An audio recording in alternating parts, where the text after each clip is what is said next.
So ayan mga kabay, ito na po yung pang-anim ko na estimate. Ayan, hindi rin po gumagana. Ayan, nakasaksak po yan mga kabay. Ayan po. Ayan.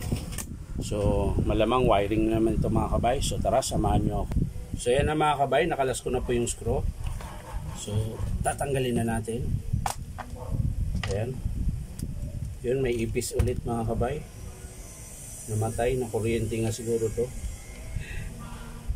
Na kuryente talaga siya. Ayan.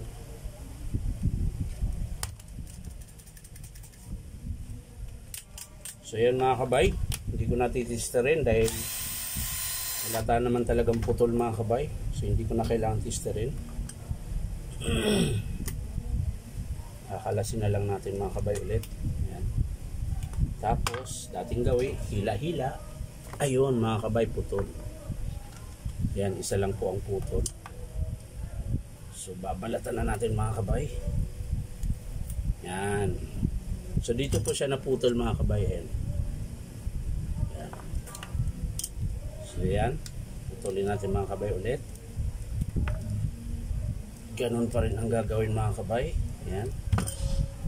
I-twist nyo ulit. Tapos tupi. Yan. Mano-mano na po ito mga kabay. Wala akong pang tanggal ng, wala akong wire stripper. So ito na po ang gamit ko. Yan. Tapos balik natin para malaman na natin mga kabay. Ayan. Siksik natin maigi para hindi siya mag-spark mga kabay.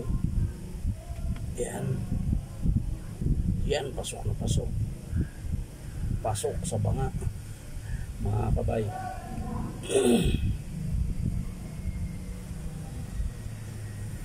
Yan. Yan, kabit natin ulit mga kabay.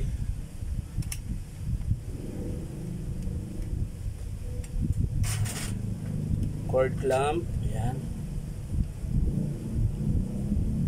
Kabit na natin yung cord clamp mga kabay.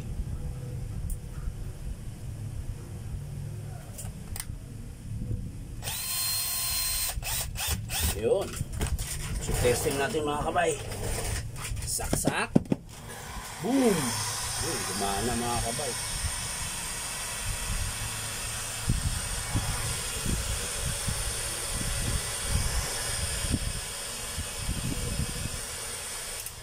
So yan mga kabay.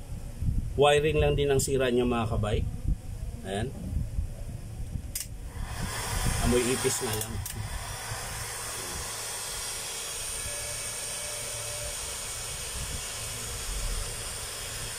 Mainit na mga kabay. So yan mga kabay, sasara na natin para may testing natin ng maayos. Yan. So yan na mga kabay, na-screw ko na. So testing natin ulit ngayon.